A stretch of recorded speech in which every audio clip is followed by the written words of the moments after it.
In order to be a successful company and even to raise successful funding rounds, you don't have to convince every investor to be an evangelist or a believer in your mission or startup, but you will be able to find, as long as your idea and your product solves a strong value proposition pain point combo, that you'll find people that are somewhat aligned enough with your vision that you can bring over to your side and start to cultivate that partnership and grow from there. So if you're in that first phase that I talked about, where it's a nascent market and not a lot of consensus in the space, I think that's just the beginning, and not giving up is really important. Continuing that persistence and resilience will get you to the point where eventually you can convince even more people about what you're building.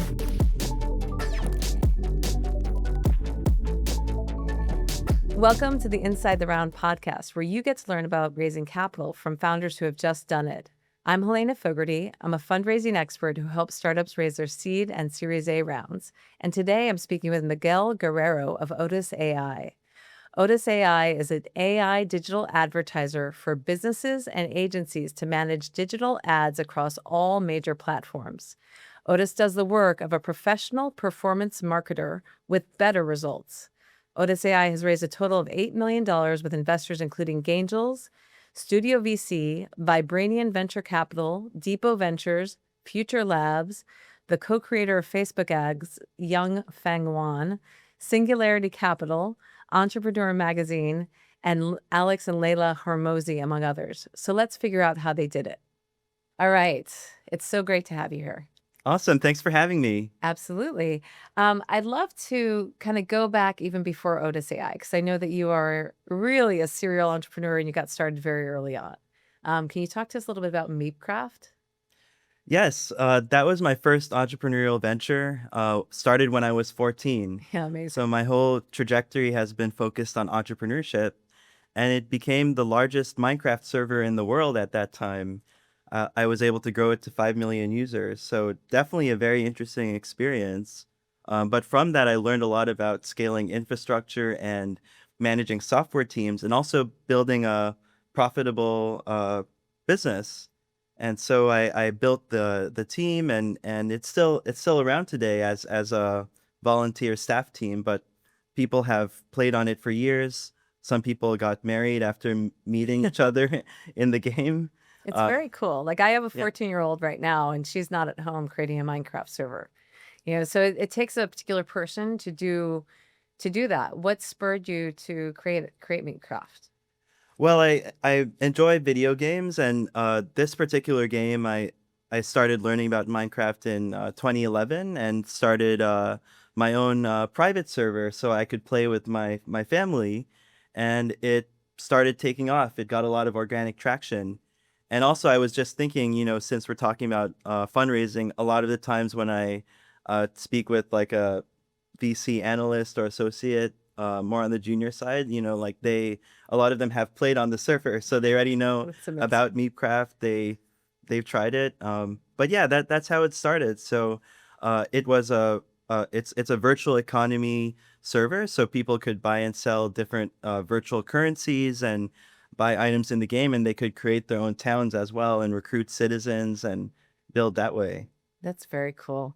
And then after Meepcraft, you have started a few other companies. Can you take us through like the through line there? Yeah, so I worked with the same team to found an agency. A bit of more background into myself. My family, my grandparents were in the SMB space as well. So one side of the family, they had a successful oral surgery practice in the Philippines, and another side of the family, they started San Francisco minibus. So because of that, I've been drawn to learning more about the pain points and challenges that businesses are facing, especially small businesses. And I also founded an agency that help them with product and growth and marketing, called Meepcraft. So with that company, we work with a variety of industries like aerospace, e-commerce, retail, services, financial services, and helping them with product. So helping them build their applications, their websites, mobile apps, but also helping them with growth, marketing, and ideation as well. So that was a great experience in learning about these pain points and challenges that eventually led to other things and what I'm working on today. Very cool. And you also created Taboo, a payment processor, and when you're in college? Yes, so I co-founded Taboo, which was a mobile payments app. And what was really interesting about Taboo is that it could allow people to go into different venues and open and close their tab automatically. To facilitate that, we integrated with about 60% of the point of sale market share, Hmm. which at that time was pretty difficult because of the lack of cloud APIs and the fact that a lot of these systems are very like legacy based. So but it was a very interesting experience working on it because it was a very seamless app that solved a problem that was pretty complex. Uh, and at that time, I was also at NYU, so I had to balance different things to work on the business. Yeah. So I mean, you're always working on something. I guess so. It's pretty cool. And I love the fact that you gave us the context of kind of the background of coming from a family of entrepreneurs who've been running small businesses for quite a while, because that's one of the questions that I usually ask. And I think that you get insight and so much insight into what it is running a business from different standpoints, whether that's a bootstrap business or a VC-backed business. Very cool. So I'd love to hear why you started Otis AI and how that kind of idea came up. Yeah, so I learned a lot about the pain points and challenges, and thanks for the positive feedback about my trajectory. I think I learned from my family a lot of things about resilience and not giving up and tackling different day-to-day challenges within a business. But yeah, what led to Otis was just really understanding these pain points and challenges that businesses are facing, working on Taboo, which was a mobile payments app. Um, Came with an interesting realization that a lot of businesses have a ton of data within their existing Mhm. platforms, whether it's a POS system, an e-commerce platform, about their customers. So this data about their customers they can use to target their ideal profiles across multiple growth channels. But there's been multi-billion dollar businesses built in SMS enablement for small businesses and email marketing, but a significant white space within paid advertising that has yet to be filled the gap with. So with Otis, we're the AI digital advertiser for small businesses, and we're enabling them to advertise with limited ad budgets, especially given the pain points that they are facing with, the status quo, which is working with an agency or performance marketing team. All the manual processes, the overhead, and the complexity is something that can be solved in a novel way with AI. Yeah, it's very cool. And I sat in on a demo that you were doing for potential clients. So apologies that I was sitting in there. I am evaluating it, but uh Oh, nice. yeah, no, for sure. But as someone who had a direct to consumer startup a while ago, I remember, the different business managers having to manage ad spend, having to pay agencies a lot of money for, different testing of different formats. And it seems like you have solved that. Like it's really impressive what you've created. Thank you. Yeah, Really appreciate and at a really affordable price point. So, unpaid plug there. I'm really like, I loved it, Thank you. and if I had a direct to consumer brand right now, I'd be totally on there already. I'm just trying to figure out how I would use it, what my use case would be. Yeah, it's very cool. Let's see. So, how did you find your co-founder for Otis AI? So with Otis, my COO is Tom Madsen. He was previously CIO at Verizon. Now he has a COO position and also works heavily with the product as our chief product officer. So we met through different connections from investors in the payments industry. And being CIO at Verizon, he had extensive small business product experience and AI experience. And of course, with years of experience managing and scaling larger teams and products, he brings a complementary experience that I don't have, and I like to think that I can complement in my ways as well with my entrepreneurial experience. But we're both entrepreneurs and intrapreneurs within the businesses that we work with, and so we started working together several years ago when we started the business, and it's blossomed into quite a fruitful relationship, and now we're really executing. So we built a team of 14 team members, and we're executing our operating plan and our team growth plan as well. Yeah. And did you start Otis AI as a venture-backed company? Like, was that always in the plan, or did you kind of develop the idea and then figure out that you wanted to get big money behind this? Yeah, so unlike my previous businesses, which were more profitable in the beginning, with Otis, we acknowledge the fact that with a complex problem like the one that we're solving, automating performance marketing strategy and execution for small businesses, it requires a fairly significant investment in product, the AI roadmap, user experience, uh, diversifying our integration capabilities with the ad platforms and the first party data sources. Mhm. So there's so much complexity there that Otis is abstracting. So part of our operating plan was to raise these rounds of funding, and the great thing is that a lot of the investors that we've partnered with have been hugely helpful with our roadmap and helping grow our pipeline, giving us advice. So it's been great, and we've uh, continued that plan as we went through all of the different milestones of the business. Yeah. So other than having some VC associates having been playing on Meepcraft, like back in the day, did you have any network for investors when you decided to start raising? There's two main stages that I would talk about when talking about that evolution. In the beginning, when we raised the first round, the pre-seed round, it was mostly people that we had relationships with. So people in the payment space, clients and people that I've worked with in the past for other businesses, and together we brought together a pretty accomplished group of former C-level executives and other types of business owners and investors that added value early on in the company and continue to. And so with that, it was more relationship based and really betting on the team and the ability to execute on something that was pretty challenging.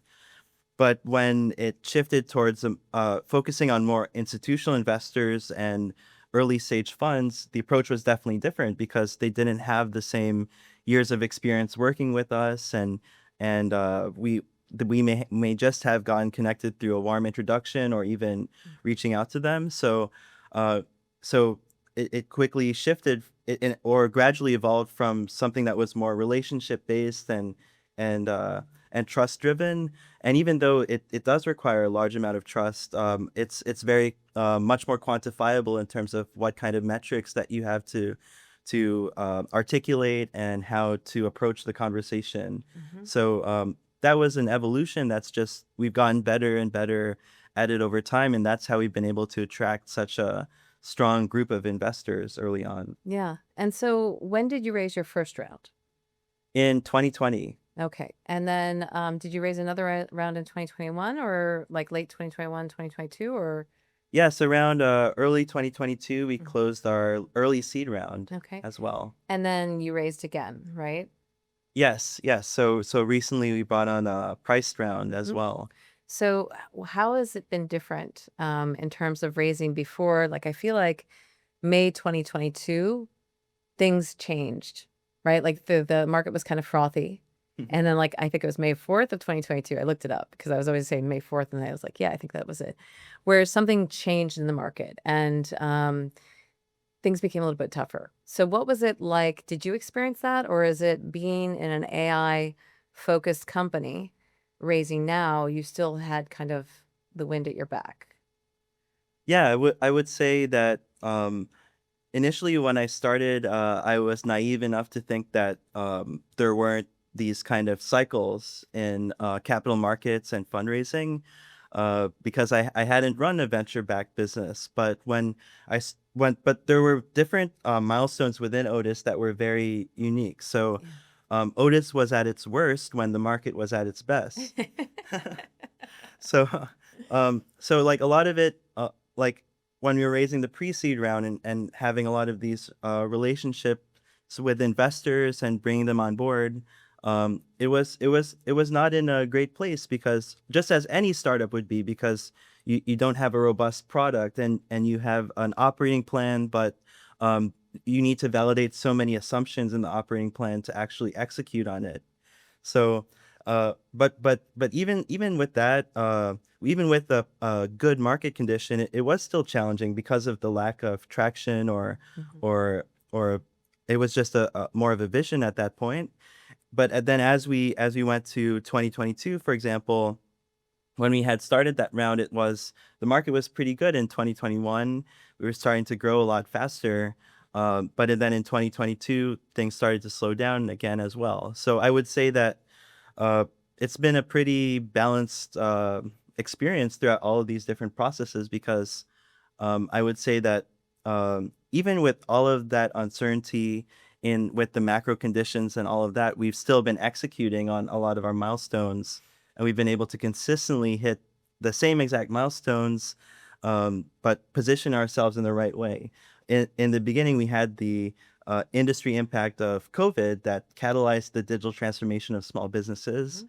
Then we had like the first party data being so abundant, and we had also the rise of ChatGPT increasing customer education in AI and making people excited to use AI products to enable them in business.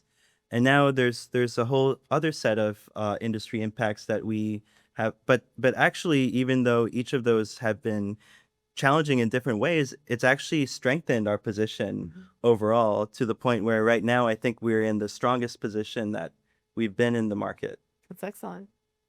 Congratulations. Um, how much do you know about fundraising before you got started? Not that much. Well, I knew about startups, so what I had known a lot about before was the lean startup methodology, because when I was working within NYU on Taboo, we did a lot of research and participated in programs around that. But getting into these rounds of funding was something that I hadn't done before, Mhm. so it was interesting to learn about that. So tell me more. How did you run your first process of fundraising where you were reaching out to people that were aware of you, that were former clients, or just people that had used the work that you'd done in the past? How did you run that? Yeah, it was something that was quite organic. Hmm. It took quite a while to bring in all of the investors, Yeah. and I think that should be expected when you have a pre-seed round. It's hard to uh, run a tight process, especially if you're building your network Yeah. and you're so early in your traction. But we were able to bring together a group of investors that was really strong. A lot of it was through uh, um, like evangelizing our mission to help small businesses with digital advertising, and making sure that these people were really aligned in that, Hmm. and they put their trust and their um and or thesis about how they think our space will evolve, and made that leap of faith to make the first investment. And what would you say your biggest surprise about raising money for your company has been? I know you've done a Hmm. few different rounds, but I don't want to dive into each round and the biggest surprise, but kind of overall.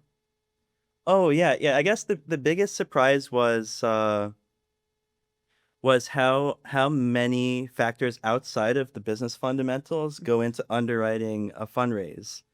So you might think that if you really hit all of your metrics the way that you've planned in your projections, and you accomplish these milestones, you might be able to get this amount of interest in financing.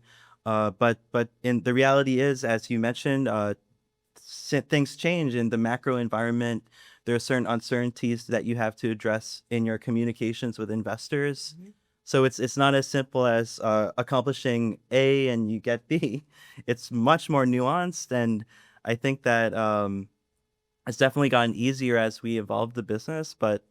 Um, but like for example, one of the things that we realize is now that we're approaching like 3 million ARR, we've really crushed, like our original Series A benchmarks. Mhm. But now in the market, it's better to, or it's more expected that companies that are raising rounds really crush their metrics even more to raise the next round. So instead of changing our operating plan and changing how much capital we wanted to raise, or different drivers that are fundamental to the success of the business.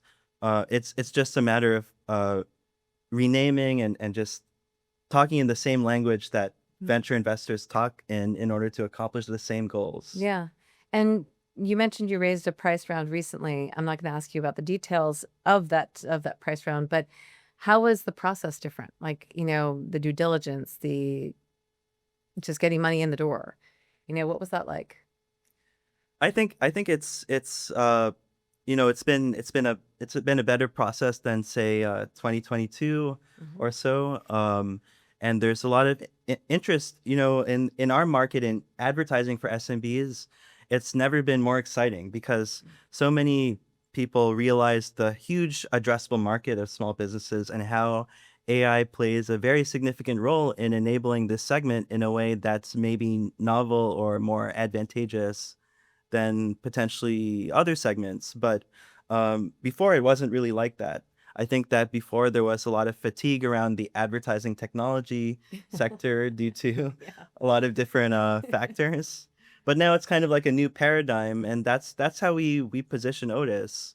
So I think that what stood out about this fundraising round was really focusing on the metrics that we had achieved, how the product was performing, uh, and in a way that was way more objective than previous rounds because when you're starting, it's usually about telling the story and the vision. But now um, investors have learned so much about the vision, and their thesis has eventually aligned even more with our thesis over time. So I think getting that consensus was a lot more easy this time around. And how long do you think it took you from preparation for Series A until wire date?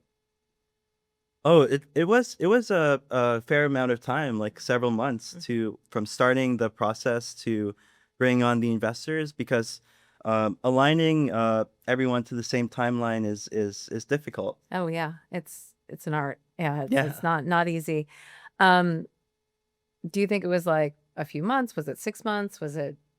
Can you- Yeah, it was several months, like a little over half a year. Yeah. We were spending fundraising. So but during that time it was a more balanced approach. So we're still operating, still executing on the business day to day, but spending a fair amount of time bring on the investors and closing the round. Yeah. Um, and we were pretty specific about our criteria as well Mhm. in terms of initial terms and what we were looking for in terms of investor.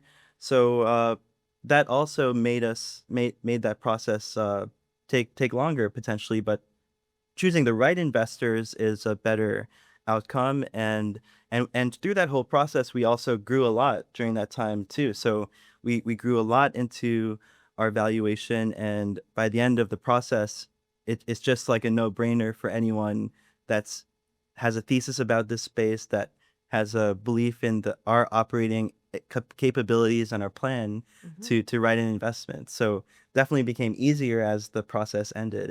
And also due to the fact that we had already brought on some great investors with domain expertise, like Mhm. the co-creator of Facebook ads and Alex and Leila Hormozi, and our institutional investors as well. Yeah. And who was the lead on this? Was there a lead on this round? The lead investors, Studio VC Mhm. and Vibranium VC. Okay. And so was there a point in the process that things got easier once they committed, or I mean, was there like a tipping point, if you will, during the raise? Yeah, I think that it sort of happened as an evolution because yes, things got easier once we had the round structure in place, once we had the backing of the anchor investors, and getting everyone to the table. But they got even better over time as we continued crushing the milestones throughout the process. And we were able to report on that and update our investors on all the exciting things that are happening in the business. So we've been growing, 10% month over month over the past several months. We also launched a lot of capabilities around automated media strategies and starting to automate both performance marketing execution, but strategy. So both on the product side and the growth, we've been seeing like really good accomplishments. So I think that's really the main thing that that has pushed that to closure. And of course, even now after the round, things are really accelerating. Yeah. And were you able to generate competition or momentum during this raise? Were you able to, because I know that sometimes with the raises that I work on with my clients, we're striving to get multiple term sheets all at the same time, Yeah. right? Or as soon as you get one, you're like, hey, everybody, we got a term sheet. And then it feels like things switch, right? Whereas before you were doing a lot of work for the potential investors, all of a sudden they've got to work on your schedule.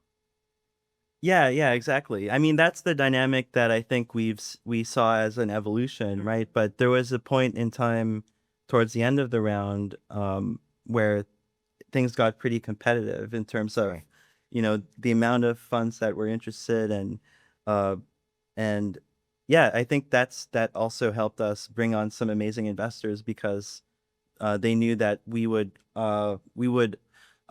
favor their allocation if they were able to bring value to the table and some strategic alignment. That's amazing. So I'd love to hear about that process. Like, did you have, as much as you can tell me, did you have a few people in the running and you were referencing the VCs, like your investors, checking them out from other founders? Or I don't know. Did you do that?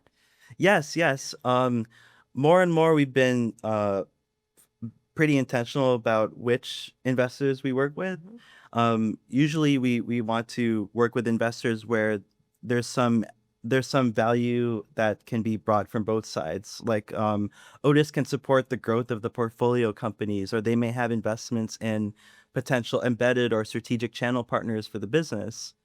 So in terms of vetting and doing that process, I think it's been a two-way street, but we've been really intentional. What One of the things I learned is that it's not necessary uh, to drive conviction from every investor, because every investor has a different thesis and they have different focus areas, they have different mandates, they have different ownership targets. So it's really about the ones that are aligned, that you can build alignment with, and those end up being the best supporters of the business. So part of the strategy has been really focusing on identifying those investors that where there is a really strong value alignment. And I think that's not only made that process easier, but led to a lot better in partnerships with investors. Yeah. And did you find with this round, did you get most of your warm intros from like your investors that were already on the cap table? Or how did you do that outreach to find your group of investors to get started with? It was really a mix of different ways that we met the investors. Some of them were intros from existing investors. Um, Many we even reached out to directly as well, because of the traction that we've been making and the accomplishments that we've had on our early journey. I think that we have a lot more objective things to talk about when it comes to pitching an investor. And that really can get them to the table in a way where if we were in an earlier stage, it would be harder really to get their attention. So really executing and just focusing on uh, doing really well with those metrics has helped us with that. Yeah. But yeah, I met investors through introductions, through reaching out directly, through events even. So building new relationships through different events, like speaking at Startup Grind, for example, and other conferences. But yeah, it's been a wide mix, and then of course there's even inbound as well. Um, but yeah, depending on the fit, that they could be. Sometimes larger funds are looking to maybe lead or participate in a round down the road. So it's important to kind of vet that and make sure that you're having productive conversations within the context of the stage that you're in. But overall, that's also led to some good conversations. Yeah. And I think that you've been very good at generating buzz around, I think, you as a founder. and getting the ability to speak at, events like that, which is great. So I wanted to just ask you because, Forbes 30 under 30 is always a notable accomplishment, and you got that. So how did that improve the trajectory of Otis AI or increase your profile? I think it's helped in terms of course, there's the branding of being involved with the publication or all of that. But of course, as I mentioned, we're just really focused on executing and building a great business. What it has helped open up is a very strong community uh, of young entrepreneurs and people accomplishing things in a variety of different industries and focuses that's really interesting. And so um, it's just been a source of inspiration, I think, to be able to meet a lot of the other people in the Forbes classes. And uh, but yeah, overall, we're really focusing on executing on our mission, and along the way, that's been a factor that's helped grow our network and really continue accelerating our business. Yeah. And the money that you brought into the company, you've also had some grants, is that correct? We've participated in some non-equity programs and but not really like research grants or things of that nature. But yeah, we participated in the Intuit Prosperity Accelerator, Hmm. Google for Startups programs as well, where we've gotten some investment from Google in the form of a non-equity grant. Uh, but yeah, like most of our funding has been from equity investors, though. Yeah, that's great. I just think I think non-dilutive funding is sometimes ignored. And so I always want to highlight that because I think it's a great option. So what has changed since you closed the last round? The main thing that's changed is that time that I was spending with fundraising is now freed up for me to focus on really driving the growth of the business, being more external facing when it comes to driving the right kinds of partnerships and sales and marketing and optimizing different parts of the product as well. So we've been a lot more collaborative, and I think in the last few months we've seen a lot of acceleration just because I'm able to really focus on that growth, and that will continue throughout the whole process. Our operating strategy or operating plan has stayed pretty similar because we've been able to meet our targets, meet our goals, and now with that additional funding, we're very heavily investing in the product and also go to market. So on the product side, the first phase of Otis was really in automating performance marketing execution, and a lot of that has to do with performance optimization and deploying campaigns programmatically with the APIs and connecting with different first-party data sources and building the infrastructure. And now we're also adding the strategy piece as well, where companies can connect their data with Otis, answer a few questions, and get a full media strategy that tells them what channels they should advertise on, what audience segments were. Amazing. Yeah. Yeah, it's very comprehensive. So and that's never been done before in the way that we're doing it. So not only do we have that now, but that's going to continue to expand because we're evolving that strategy as the campaigns are running. We're building more capabilities on top of it. So yes, from an operating plan perspective, a big focus on product will drive the future of Otis, and then expanding on the go-to-market channels. So I'm really confident in the next year of our operating plan that we can continue that 10% month-over-month growth and drive a pretty strong outcomes that will continue our position as an early market leader in this space. Yeah, it's brilliant. Do you have any advice for founders who are just getting started fundraising for their startup? I think it's good to acknowledge that it's not an easy endeavor to fundraise. In certain conditions, it could be easy if you come from a strong position and you position everything well.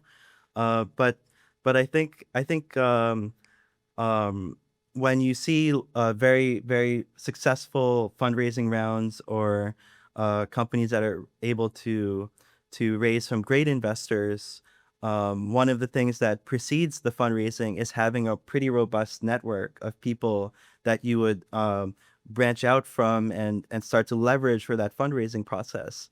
As a founder who didn't have a significant network, I mean, I think I had a good network, but not really in the area of like VC funding in the beginning. I had to build my network gradually over time, and that takes time, no matter how you do it. So unless you have like a big boost, like you're coming from Y Combinator, or you have some sort of big viral moment that helps attract attention, you have to gradually build up your network. Well, that I guess that applies to whatever you do in life, I guess. So, but for me, um, just building that network has been really important, and now I know that in future funding rounds or in other endeavors or initiatives that we do at Otis, it's going to be significantly easier because of that. Yeah, I think that's super important. It's like the work that you do now to build up your investor network is actually going to yield results. Yes, in helping with this round that people are raising, but also in future rounds, but also is going to help them probably in revenue and partnerships. It's like this networking function. I grew up just thinking that networking, whatever, Yeah, and it's just become more and more important, even as things get more automated and outreach becomes easier. Actually knowing people feels like a key to me. I'm optimist. absolutely. Yeah. And I think there are different phases of each market segment, Hmm. each venture backable market segment. There's a time where it's like non-consensus. There's not a lot of interest in it. Then there's a few nascent players in the market that emerge, and then people start thinking about it more, and then suddenly it's part of the thesis of how everybody believes that the future is going to be. And I think when investors are picking the right founder to back, uh, they want to know that even if idea is no longer a mode, that you're going to out execute the competition through your network, through your operations, through your execution. So I think that's a really critical piece, even especially now for a company like Otis to be successful. Yeah. Do you have any hot takes or controversial opinions about fundraising and kind of the VC world that you're willing to share with Hmm. us? um, I think that yeah, I guess the controversial take is that in order to be a successful company and even to raise successful funding rounds, you don't have to convince every investor to be an evangelist or a believer in your mission or startup, but you will be able to find, as long as your idea and your product solves a strong value proposition pain point combo, that you'll find people that are somewhat aligned enough with your vision that you can bring over to your side and start to cultivate that partnership and grow from there. So if you're in that first phase that I talked about, where it's a nascent market and not a lot of consensus in the space, I think that that's just the beginning, and not giving up is really important. Hmm. Continuing that persistence and resilience will get you to the point where you can convince even more people about what you're building. Yeah. So I think it's a misconception to think that that evolution of the thesis and consensus is something that happens overnight. Yeah. I think what I'm taking away from what we've said so far is networking is really important, but also killing it on the metrics. Like you've been so focused on execution, which is great. Like you've made yourself almost undeniable. And then third is like not wasting time on people who are not going to be your backers. Like evaluating who you can bring on board and those people that just okay, it's not right for you. Exactly. Yeah. Interesting. That's so good. What is your opinion about like monthly updates to potential investors? Like, did you do that or did you do momentum emails, or were there any tricks that you had in kind of cultivating the people you might want to have on the cap table? Oh yeah, I think it's absolutely critical, especially given the number of investors we have. It's very important to keep everyone updated, and one of the things that has helped by sharing these regular updates is the amount of help we've received from investors that what otherwise we may not have been able to take advantage of. Yeah. Things like customer introductions, partner introductions. I think our pipeline has really been boosted recently from some of the new investors that have come on that have made those introductions, and keeping them up to date with the progress has been really important. And now what we're also building up our agency partnerships too, because agencies can use Otis to scale their client base without having to hire so many additional headcount, so they can do it in a much more effective way.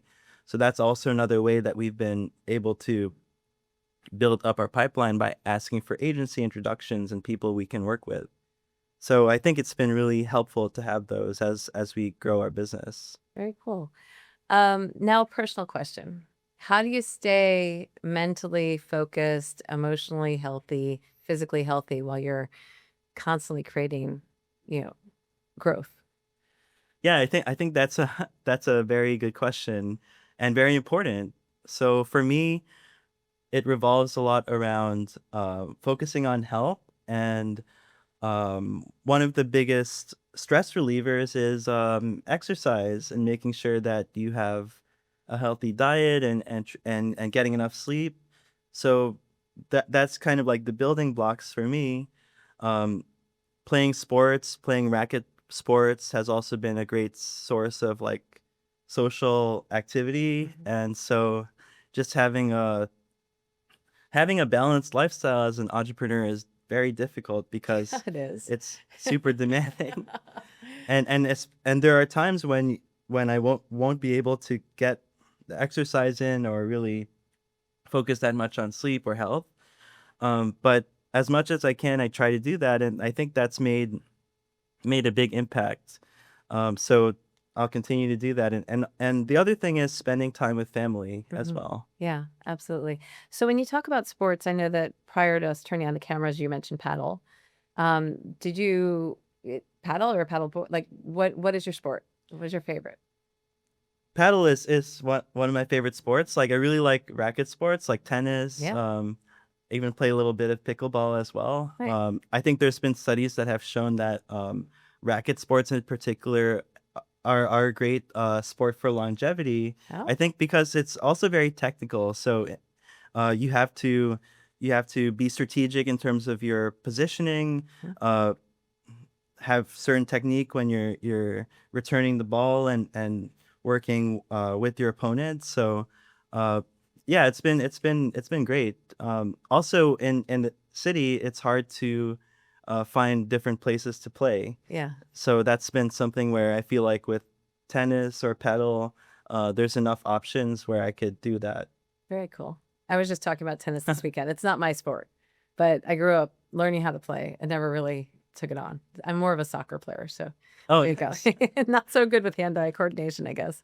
But I really appreciate you coming on Inside the Round today and sharing your fundraising journey. We're really trying to peel back the curtain, help founders understand what's possible through seeing what other people have done. So, thank you very much for coming on board. Thanks so much for having me. I think overall it's been a blast to be on this journey. So I just am thankful for every moment of it. Awesome. And everyone should check out Otis AI because it's really incredible. I'm Helena Fogarty, and this was Inside the Round.